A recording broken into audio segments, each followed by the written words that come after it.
Eu sou o Siqueira, psicanalista clínico, estou no Sobrap há mais ou menos 2 anos e pouco, e eu diria para vocês que ah, é motivo de muita satisfação minha, né, comentar nessa terça-feira um pouco mais sobre Melanie Klein, que é uma psicanalista que eu tenho uma singela admiração por ela,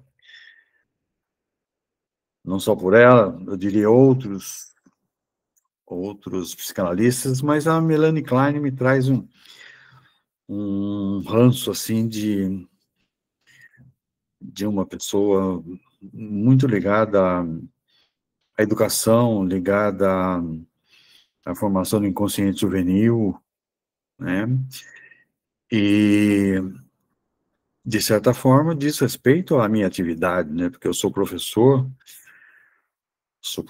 universitário, mas já naveguei no ensino fundamental, ensino médio, etc., né? Tem uma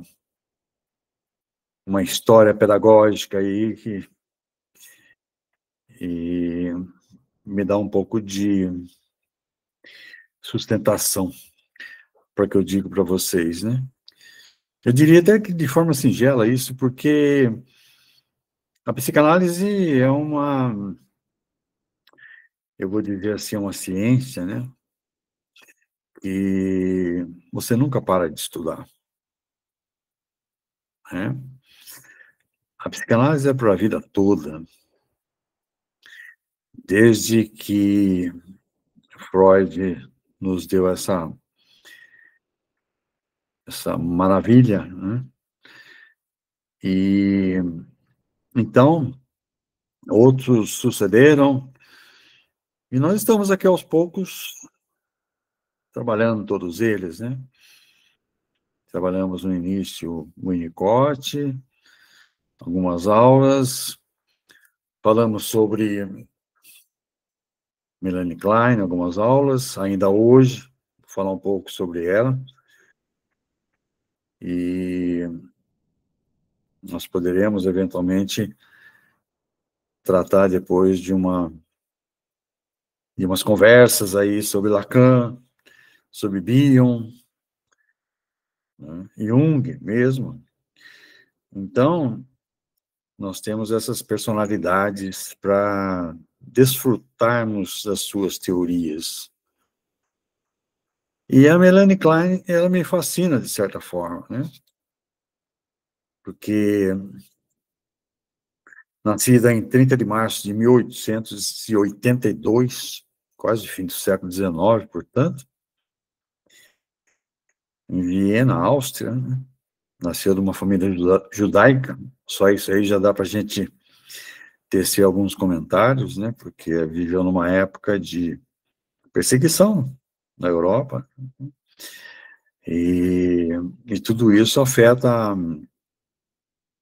o dia a dia, principalmente as pessoas, né, dessa época que tinham essa linha aí judaica intelectual. E eu diria para vocês que eu vou tentar discorrer hoje sobre alguns escritos da Melanie Klein, que é a despeito de ela ter criado, né, ter nos trazido a teoria da esquizoparanoide, né, que ela chama de posição esquizoparanoide e posição depressiva. A respeito desses conceitos, outras coisas, outras contribuições ela trouxe para nós, né? E eu confesso que o artigo que eu vou comentar com vocês chama-se Inibições e Dificuldades na Puberdade. Ela escreveu em 1922. Antes disso, né, até peço perdão aí para quem eu não cumprimentei, gostaria de dar uma boa noite a todos que chegaram depois, e sejam todos bem-vindos aqui. Eu sou o Siqueira, né, conhecido como Professor Siqueira, alguns me chamam assim. Aliás, eu tenho essa, esse tratamento nesse nome desde que eu me formei professor lá nos idos de 1976, né? Então ficou esse padrão aí, professor Siqueira. Meu nome é José Aparecido de Siqueira, mas conhecido como professor Siqueira. Meu Instagram é @professor.siqueira. Podem entrar em contato, pesquisar, navegar por lá. E, enfim, algumas coisas, algumas lives eu fiz por aí a respeito de alguns assuntos. Mas aqui no Sobrapa mesmo é que eu tenho uma satisfação enorme de divulgar, né, de discutir com vocês vários assuntos, porque o Sobrapa reúne personalidades aí da psicanálise, cada um contribuindo com a sua formação. É muito enriquecedor estar aqui, né? Aliás, quem não se associou ao Sobrapa, por favor, o faça, né? Que é interessante para que nós tenhamos volume, repercussão, e quanto mais sócios nós tivermos, mais o campo fica aberto para discussões, debates, mesas redondas, rodas de conversa. Enfim, a, a Melanie Klein, como eu disse, nascida em 1882, né? E ela sonhava estudar medicina, mas abandonou os estudos, porque depois de ter casado com Arthur Klein, né, com quem ela teve 3 filhos, ela partiu para psicanálise. Teve contato bastante com Sandor Ferenczi, que incentivou a trabalhar com crianças. Então, ela faz um trabalho maravilhoso nesse aspecto, né, da psicanálise infantil, e principalmente na questão edipiana, né, que ela vai diferenciar de Freud. Ela diz que a criança, muito cedo, já pode ser analisada, né, muito cedo. Então, ela vai nessa linha. E como criadora da psicanálise infantil, uma técnica muito interessante que ela adotava, a técnica do brincar, né? Através da brincadeira, nós conseguimos analisar uma criança, né? Porque o lúdico, ele manifesta nas suas nuances, né, comportamentos da criança, de certa forma. O desenho, né, traçado, que caneta a criança usa, que cores a criança usa. Então, a questão do brincar ficou muito nítida, né? Ficou muito clara na conduta estudiosa da Melanie Klein. E ela dizia que, por meio da técnica do brincar, né, você atinge a fantasia inconsciente, primitiva da criança. Depois ela estende um estudo primoroso sobre a esquizoparanoide e a posição depressiva. Fala muito das relações objetais. Aliás, isso aí vai ser um tópico que a gente sempre vai falar quando tratarmos da Melanie Klein. Relações objetais parciais, ansiedade persecutória e depressiva, são assuntos, assim, do seu métier, né? Do seu estudo. A Melanie Klein propôs que o bebê já possui um mundo interno povoado por objetos bons e maus, desde os primeiros meses de vida.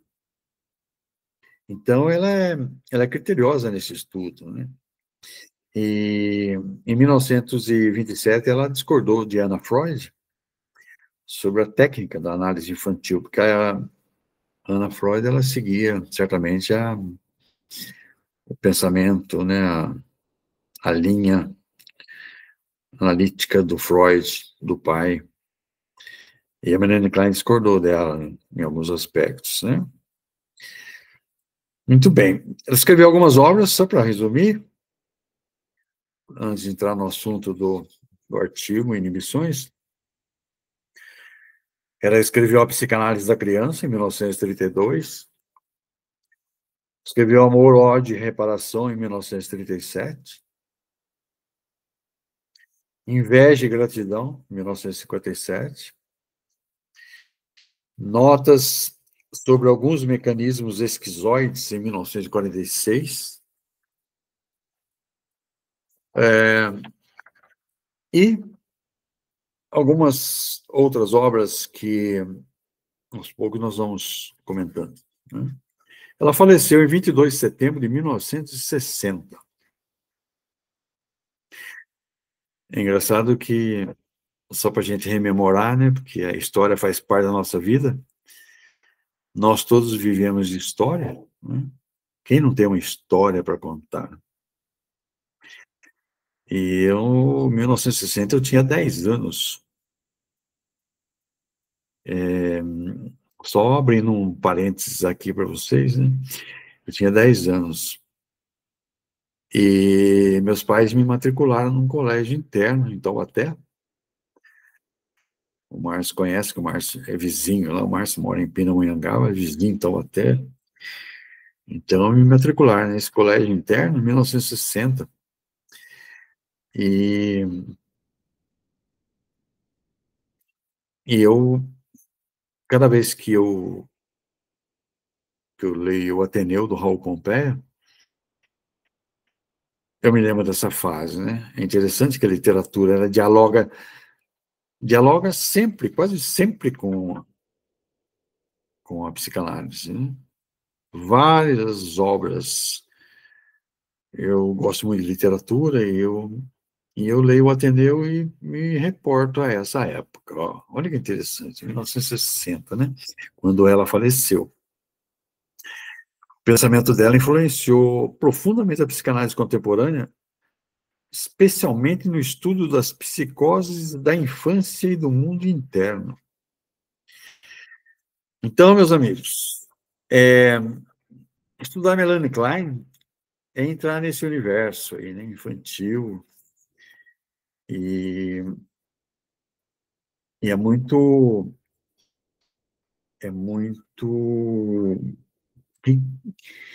eu diria que é muito rico mesmo, né, saber disso, porque a gente acaba, né, percebendo que algumas coisas aconteceram conosco, até com os nossos pacientes, né? Os nossos pacientes, eles trazem uma demanda, uma queixa, e basicamente a gente penetra na infância das crianças, dos adolescentes, e percebe características que a Melanie Klein trouxe nas suas obras. Muito bem. Então, como eu disse, Melanie Klein escreveu o artigo Inibições e Dificuldades na Puberdade, em 1922. Ainda no início de sua trajetória psicanalítica. Embora esse texto não represente plenamente o estilo e os conceitos que marcaram sua obra posterior, ele oferece uma visão interessante sobre os conflitos psíquicos que emergem na transição da infância para a adolescência. Então, estudarmos a infância e a adolescência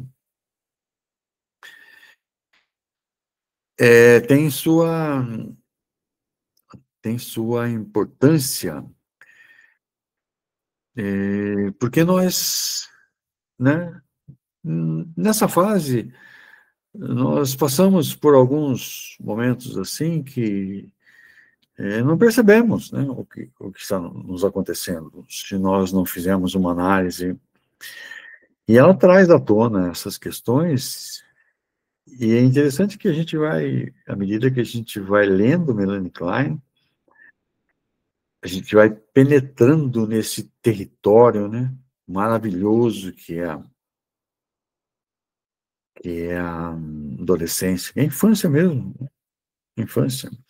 Hoje nós estamos enfrentando problemas seríssimos nas escolas, né, que é um ambiente onde a Melanie Klein também atuou, né, onde ela influiu nas escolas. Nós estamos, né, ouvindo todos os dias, tem uma notícia nova de escolas, crianças com transtornos que não são reconhecidas, crianças que têm problemas né, de qualquer ordem, TDAH, déficit de atenção, Asperger, não se usa mais esse nome, mas TEA, né, autistas, crianças que têm suas síndromes, né? Você consegue perceber até numa criança o TOD, né? Transtorno opositor desafiador, a criança enfrenta, e isso resvala nos pais, né? Ainda recente, vocês acompanharam aí essa notícia aí, né? O pai que foi lá e bateu no professor. Então, vocês vejam quão importante é nós conhecermos a psicanálise. Não digamos que todos devam estudar psicanálise, mas que leiam alguma coisa a respeito, para que entendam, né, a complexidade do ser humano, a complexidade das reações, como é que as pessoas se portam, né? Hoje está uma confusão na educação, né? As escolas que se propõem a ensinar os alunos, né, acabam tendo que educar os alunos. Não é função da escola, né? Eu vou entrar daqui a pouco nesse mérito. Não é função da escola educar. Educação não é casa, pai, mãe. Escola é para ensinar, né? Você veja que na palavra ensinar, né, prefixo latino, signare, dá um sinal, deixar um sinal no indivíduo, na criança. Ou seja, uma marca de educação, né, didática. Educação eu usei, mas de formação didática, né, aprendizado, matérias, disciplinas, até valores mesmo, né? Há disciplinas na escola que uma criança aprende valores, né, respeito mútuo, filantropia, enfim, há alguns programas de escola que trabalham muito nessa linha, né, saber conhecer o outro. Então, a criança vai para a escola, enfrenta lá seus dilemas, sofre bullying, aí o nosso setting terapêutico vai estar recheado disso aí, né? Porque os problemas estão se multiplicando. Vocês podem dizer isso de carteirinha para mim. Então, a Melanie Klein, quando escreveu esse artigo, né, ela tem uma base freudiana, porque ela parte da teoria de Freud sobre o complexo de Édipo, a libido e o núcleo sexual das neuroses para entender os desafios da puberdade. Puberdade, aquela fase, né, de transformação de física, psicológica, que o adolescente passa, né? Influência dos pais, educadores, ela destaca o papel fundamental das figuras parentais e dos professores na formação da saúde mental dos adolescentes. eu acabei de dizer para vocês que ela entrou nessa área aí com muita clareza, muita objetividade, muita criatividade, né? Sendo psicanalítica, tendo passado por alguns dilemas na sua vivência também familiar, seus filhos, né? Então, ela traz para nós essa questão, ela discute, né, nesse artigo, inibições e dificuldades da puberdade, e essas influências todas, né, que os professores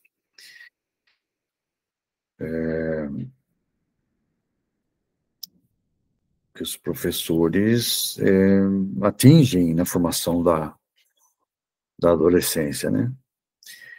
E, e a maneira como esses adultos lidam com a sexualidade e os impulsos da criança pode gerar inibições ou facilitar o desenvolvimento. Veja que o título do artigo é Inibições e Dificuldades na Puberdade, né? Ela trabalha esse assunto, ela desenvolve isso daí, né? E aí ela fala de conflitos internos. Ela fala de conflitos internos. A puberdade é vista como um momento de intensificação dos conflitos psíquicos, especialmente relacionados à sexualidade, à culpa e à ansiedade. Esses conflitos podem levar a dificuldades escolares, sociais e emocionais. Por mais que nós queiramos fugir da influência da escola na formação do adolescente, né? Não tem como fazê-lo. Porque as dificuldades escolares, elas aparecem, até por via de consequência, né? Sociais, emocionais. Uma criança que não estiver bem, psiquicamente, ela não vai aprender, não vai assimilar conteúdo. Às vezes o professor fala para o aluno, né? Nossa, você está viajando. Onde você está, né?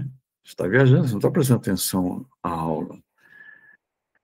Certamente o pensamento dessa criança, desse adolescente, está em casa, né? Numa surra que ela levou, numa briga que ela enfrentou com um colega, num soco que ela levou, enfim, isso influencia de forma drástica, né, no aprendizado. Não é, a criança não vai simplesmente aprender se ela tiver um conflito, né, psíquico. Então, a educação e a psicanálise, elas andam de mãos dadas. Vejam bem, a palavra educação, né? Educação vem do latim educere, conduzir, né? Conduzir. Então, se você observar, a Melanie Klein, ela tinha interesse em aproximar o saber psicanalítico da educação, buscando formas de ajudar os jovens a lidar com seus impulsos e angústias por meio de uma abordagem mais compreensiva. Ora, então, nesse artigo que ela trabalha,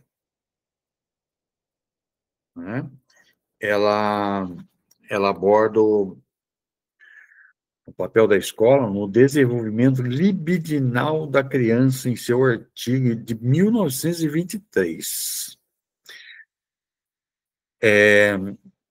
Desenvolvimento libidinal. A psicanálise fala muito de libido, né? Então, nós temos essa questão desde Freud, o tratamento da libido, como é que isso se dá, como é que isso influencia, como é que isso interfere na formação psicológica do indivíduo, né?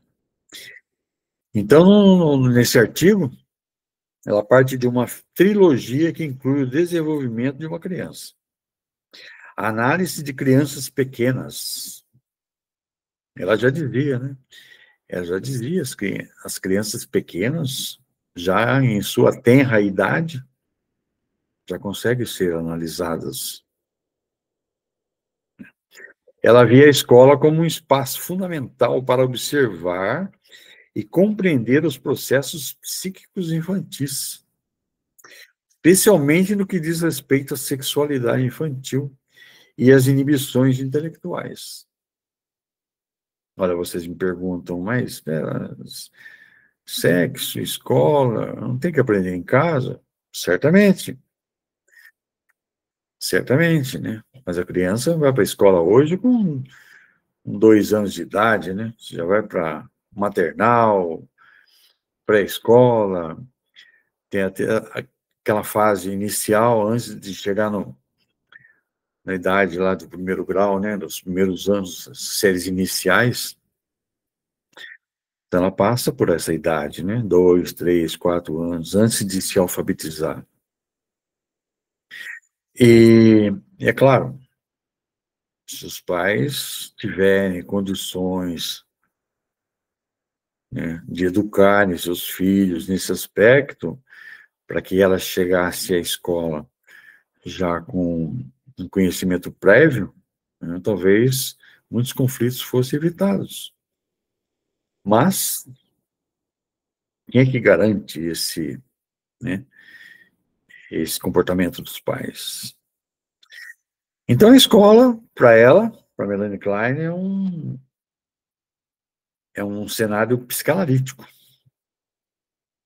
Ela acreditava que a vida psíquica da criança se desenvolve de forma contínua desde os primeiros anos, e a escola é um ambiente onde essa evolução pode ser observada com clareza.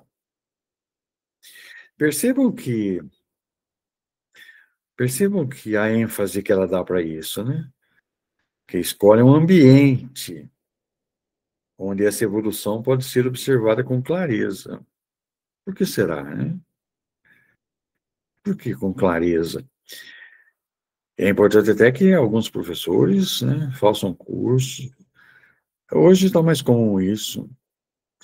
Professores fazem cursos de interação, de comunicação, de educação, embora haja muitas escolas ainda que mantêm tabus, né? E eu conheço uma escola que os diretores têm dificuldade em abordar esse assunto de sexo na escola, né? Porque acaba esbarrando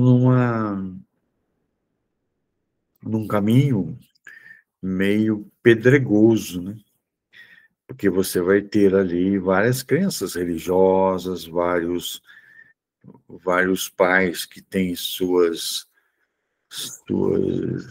ideias diferentes, né? Alguns não adotam esses princípios. Falar de sexo para criança, para quê? É muito cedo, deixa para falar mais tarde, deixa acontecer. E se deixa acontecer, pode ser tarde demais, né? Pode ser prejudicial. E eu diria que a Melanie Klein é enfática nesse aspecto, né? E que pode causar até uma inibição intelectual. Vejam bem, se você não discutir essas questões mais cedo na escola, né, pode dar uma inibição intelectual. Ela diz que dificuldades de aprendizagem, de interesse escolar, a conflitos inconscientes, com culpa, ansiedade e fantasias persecutórias. Veja que ela vai vai alinhavando essas questões, né? O que é fantasias persecutórias, né? Então, você tem isso no seu inconsciente. A escola pode tanto agravar quanto aliviar essas tensões, dependendo da postura dos educadores. Vejam bem, Melanie Klein discute essas questões todas nesse artigo, né? E ela vai pontuando a importância de comportamentos e posturas dos educadores com relação a isso, né?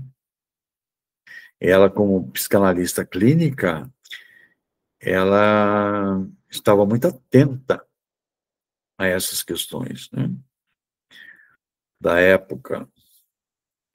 E isso, de certa forma, reverberou nos dias atuais, né? Nós estamos vivendo isso. Nós estamos vivendo momentos caóticos, críticos, né? Complicados, complexos, na, nessa passagem das crianças para a adolescência, nas escolas, esse conflito, né? Entre famílias, enfim, a, a escola, a família, a sociedade, né? Eles têm que fazer um tripé de formação para que as crianças, né, sejam futuros adultos conscientes, né? Enfim, numa outra oportunidade a gente pode até desfilar mais sobre esse tema. Há uma transferência de autoridade, né? A figura do professor pode ser investida inconscientemente como substituto dos pais. Olha, inconsciente como substituto dos pais, ativando sentimentos ambivalentes. Claro, imaginemos que uma criança não tenha o devido carinho em casa, né? Imaginemos que a criança não tenha esse, esse cuidado, né? Esse ambiente não seja facilitador, como diz o Winnicott, né? Um ambiente facilitador em casa que propicie essa, essa formação, um carinho, a criança acaba se apegando às tias lá do pré-escola, se apega aos professores, porque há muitas profissionais, né, tias, que eles chamam de tias lá na pré-escola, cuidadoras, e tem um carinho todo especial para tratar das crianças, né, até no manejo das fraldas, né, trocar fraldas, dar mamadeira, e como o primeiro objeto, né, quando a Melanie Klein fala dos objetais, o primeiro objeto de contato da criança é o seio materno. Então, mamadeira, mamar. Depois, a criança vai para a mamadeira. E isso esbarra na escola, porque a escola também tem lá esses preparos, né? E se aquelas cuidadoras não tiverem preparo para isso, pode ocasionar transtornos. Então, eu diria que a escola é uma continuidade do que acontece em casa, né? E, então, o comportamento da criança é influenciado diretamente pelas tias, pelas cuidadoras, pelas professoras, e pode haver uma identificação aí, né, de uma transferência de autoridade. A autoridade de casa passa para a escola. E isso ajuda até na capacidade de aprender e de se relacionar com os colegas. Quem é o seu coleguinha? Quem que estuda com você? Por isso, as reuniões de pais e mestres que acontecem sempre nas escolas, né? Os pais deveriam, quando puderem, claro, comparecer de forma maciça, ou a mãe, para se interarem do que acontece, né? Porque elas ficam sabendo da relação dos coleguinhas através dessas informações que as escolas passam, né? Então, a escola também tem uma função educativa e terapêutica, né? Klein via a educação como uma oportunidade de intervenção positiva. Professores que compreendem os processos inconscientes podem ajudar a criança a elaborar seus conflitos, promovendo desenvolvimento emocional e intelectual. Meus queridos, eu já disse há pouco que os professores bem formados, né, tiverem essa formação, essa conduta na escola, né?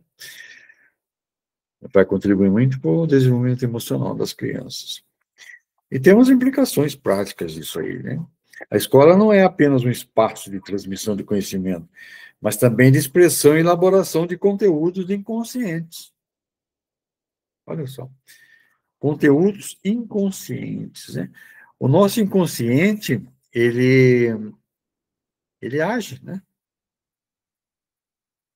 Ele é um espaço que fica atento a tudo, né? Nós temos nosso consciente, o subconsciente e o inconsciente. E a criança a criança não diria, todos nós, né, temos propensão a fixarmos coisas nos nossos inconscientes. E eles vêm depois com uma forma, né, brutal, às vezes, né? Ficam retidos, recalcados. E isso pode redundar em consequências não muito boas, né? A compreensão kleiniana pode ajudar educadores a lidar com comportamentos como agressividade, retraimento ou desinteresse, entendendo-os como manifestações de conflitos internos e não apenas como problemas disciplinares. Então, às vezes, a criança age de uma forma na escola com os coleguinhas, né? Isso, às vezes, é encarado como uma indisciplina, ao passo que ela pode trazer de casa um conflito emocional, um trauma de casa que arrasta isso para a escola, e, enfim, com consequências não muito agradáveis, né? Muito bem. Aí a Melanie Klein vai prosseguindo nesse artigo e diz que a escola pode funcionar como um espaço de expressão do inconsciente. Segundo ela, a escola não é apenas um ambiente de aprendizado intelectual, mas também um palco onde os conflitos psíquicos da criança se manifestam. E ela acreditava no seguinte: ela acreditava que a aprendizagem está ligada à libido. Já disse isso um pouco atrás, mas vamos ressaltar isso para a gente entender melhor. O interesse da criança pelo conhecimento está diretamente relacionado à sua energia libidinal. Veja que coisa interessante, né? O interesse da criança pelo conhecimento está diretamente relacionado à sua energia libidinal. Quando essa energia é bloqueada por ansiedades inconscientes, surgem inibições intelectuais. Quando que a gente imagina isso, né? Inibições intelectuais. Eu não consigo aprender geografia, não consigo aprender história. Nossa, a professora coloca na lousa, ou no slide, ou no... Agora está tudo, né, tá tudo digitalizado, modernizado, enfim. Ele tem o tablet na mão e aparece uma questão, uma poesia para interpretar, e ele não consegue, né? Por quê? Porque ele está com essa energia bloqueada às vezes, né? Bloqueada por quê? Por ansiedades inconscientes, né? Daí surgem as inibições intelectuais. Não consigo aprender, não fixo. Ah, meu filho não consegue gravar nada. Antigamente falávamos sobre tabuada, né? Tabuada, aquele aluno que era bom de tabuada. 8 vezes 8, 64. 5 vezes 5, 25. 3 vezes 3, 9. 3 vezes 10, 30. Você sabia de cor. Interessante isso, né? Saber de cor. Naquela época era muito comum essa expressão, né? Embora, aqui eu vou explorar o meu latim, embora, cor em latim é coração. Saber de cor é guardar no coração, né? Por isso que a gente decora. Você decora uma poesia, você guarda no coração. Isso ao pé da letra, né? Saber de cor é guardar no coração. Isso só para ilustrar isso que eu estou falando para vocês, né? Então, pode ficar inibido intelectualmente porque você tem um problema. Você tem um problema na sua energia libidinal que vai interferir nessa sua intelecção, nessa assimilação de conteúdos, né, de qualquer ordem na escola. O professor como figura parental. O que acontece se o professor na figura parental? A criança projeta no professor sentimentos ambivalentes que originalmente pertencem aos pais. Originalmente pertencem aos pais. Por que ela transfere para o professor, né? Isso pode gerar amor, admiração, medo, hostilidade, influenciando o desempenho escolar. Percebam que a importância dessa desse cuidado, né, esse contato entre professor e aluno, né, que pode gerar amor. Puxa vida, eu não tenho esse amor em casa com meu pai e minha mãe, mas tenho com meu professor, com a minha professora. Por que será que isso se dá, né? Pelo cuidado, né? Pelo cuidado, pelo trato, pelo carinho, né? Por isso é interessante que professores sejam educados, eu diria até entre aspas, para não querer exagerar muito, né? Psicanaliticamente ou psicologicamente, né? Nós sabemos que às vezes existem professores que, eu sou professor, eu dou aula, dou as notas, dou as provas e acabou, não quero saber nada, não quero saber da vida do aluno, não interessa saber da vida do aluno, ele vem aqui na escola para aprender. Puxa vida, quando isso ocorre, há um prejuízo enorme, né, no aprendizado dessa criança, né? Ela é a prejudicada maior. A escola como campo de transferência. O que a Melanie Klein vai falar, né? Ela via a escola como um espaço onde os mecanismos de defesa, como a projeção e a identificação, se, se manifestam. A relação com colegas e professores pode reativar fantasias inconscientes e conflitos edipianos. Novamente, aqui para fazer uma relação com o complexo de Édipo. Vou repetir isso aqui, que é de extrema importância. A relação com colegas e professores pode reativar fantasias inconscientes e conflitos edipianos. Por que isso, né? A Melanie Klein defendia que os educadores deveriam ter sensibilidade para os processos inconscientes, pois isso ajudaria a prevenir ou aliviar dificuldades emocionais e cognitivas. Veja que as coisas se encaixam, né? As coisas dialogam aqui. Com o intelectivo, com o cognitivo, com o emocional, com o libidinal. A compreensão psicanalítica pode ajudar professores a interpretar comportamentos como desatenção, agressividade ou isolamento, não como problemas disciplinares, mas como expressões de conflitos internos. Olha só. Às vezes o menino chega na sala de aula, né? Fica lá no fundo, quietinho, lá de cabeça baixa, quietinho, cabisbaixo. O professor nem liga, fala, deixa ele lá. Enquanto ele está quietinho no fundo, ele não está fazendo barulho, perturbando a aula. Mas devemos saber, né, o que realmente se passa com essa criança. Com certeza, ou quase certeza, ele está com conflitos internos, porque não é gratuito isso, né? A criança não se relaciona com os coleguinhas na escola, isso não é normal, né?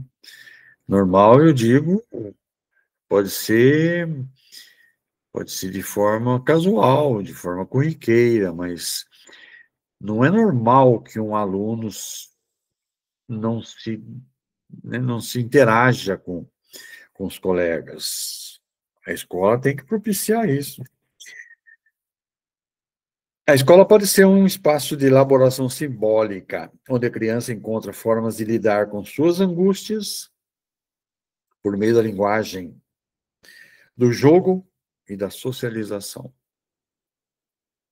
Lacan que fala muito disso, né? O inconsciente é manifestado através da linguagem. Então, nós temos significado na nossa linguagem, nós temos significantes na nossa fala, né? Às vezes eu digo coisas para os meus alunos que eu não deveria dizê-lo, porque isso está impregnado na minha formação, né? Está impregnado, isso fica com marcas, né? A nossa linguagem, ela nos mostra como somos, né? Na linguagem. O que significa? O que significa isso, né? E o Jung vai trabalhar com essa questão depois, falando da persona, do self, do ânima, do ânimos, ânima. O Jung trabalha bem essa questão. Mas esses conflitos internos, eles podem ser manifestados, podem ser traduzidos, né, até pela linguagem. Por isso, as pessoas fazem terapia, né? Quando você faz terapia, o que você faz, né? Você usa a associação livre lá do Freud para falar o que você está pensando, para falar o que você está sentindo, haja vista as teorias todas, né, das análises psicanalíticas. Essas ideias influenciaram profundamente a psicanálise da infância e continuam relevantes em abordagens psicopedagógicas e na formação de educadores. Então, nós temos uma ligação direta, né? Nós temos uma consonância aí se pudermos dizer assim, uma consonância de educação, psicanálise, psicologia, né? Pedagogia, até na própria palavra pedagogia, né? Pedos, do grego, criança, né? Pedos, gogos, conduzir a criança pelas mãos, né? Então, fazer pedagogia é conduzir a criança pelas mãos, pelo menos na concepção antiga, né? Hoje está mais alastrado isso, está mais abrangente isso, né? A pedagogia já atingiu várias áreas, várias correntes aí, né? Enfim, quais as aplicações, já caminhando para o fim, quase na hora de nós terminarmos a nossa aula, o assunto é riquíssimo, tem muita coisa para falar, né? E só para encerrar essa nossa fala de hoje, quais as aplicações contemporâneas na visão de Klein? Na psicopedagogia, profissionais dessa área usam conceitos psicanalíticos para entender dificuldades de aprendizagem como manifestações de conflitos emocionais. A abordagem kleiniana ajuda a identificar defesas como a repressão ou a projeção que podem bloquear o interesse pelo saber. Olha só, a psicopedagogia. Então, você pode ficar bloqueada, a criança pode ficar bloqueada. Não quero saber disso. É muito comum a gente ouvir, né? Nós ouvimos crianças, estudantes, não gosto de ler, né? Até adultos mesmo nós encontramos, eu não gosto de ler. Hoje a leitura está muito variada, tem leitura em PDF, tem leitura em todo tipo, leitura digital, tem leitura aí das mais auditivas, tem vários tipos de leitura, né? E a leitura enriquece, né? Enriquece o espírito, da cultura, da conhecimento, da visão de mundo. mas não são todos que seguem essa linha, né? Então, nesses profissionais, eles estudam, fazem cursos, né, para entender as dificuldades de aprendizagem como manifestações de conflitos emocionais. A abordagem kleiniana ajuda a identificar defesas como a repressão ou projeção, que podem bloquear. Já disse isso, né? Fui repetitivo agora. E depois da psicopedagogia tem uma educação emocional. O que é educação emocional? Escolas que promovem o desenvolvimento socioemocional estão sem saber alinhadas com a ideia de que o aprendizado depende da elaboração de afetos. Afetos, no sentido de sermos afetados mesmo, né? Klein já apontava que a ansiedade e a culpa podem inibir o pensamento criativo e a curiosidade. Klein já apontava esses aspectos, né? E ela enfatiza na formação de professores, né? Como os professores devem ser formados? A psicanálise contribui para que educadores compreendam que comportamentos desafiadores podem ser expressões de sofrimento psíquico. E isso favorece uma postura mais empática e menos punitiva. Então, para que castigar o aluno? Né? Para que punir o aluno? O ambiente escolar como continente emocional. Inspiradas por Klein, algumas abordagens veem a escola como um continente que acolhe e dá forma aos conteúdos emocionais da criança, ajudando-a a simbolizar e elaborar suas vivências. Olha só.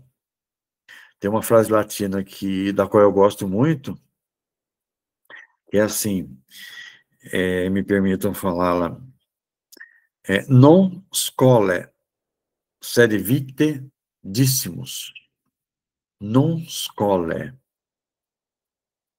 sed vitae, não é vitae, né? Muita gente fala vitae, mas é vitae. Dissimus. Não aprendemos para a escola, mas para a vida. Então, Melanie Klein não vai ficar simplesmente na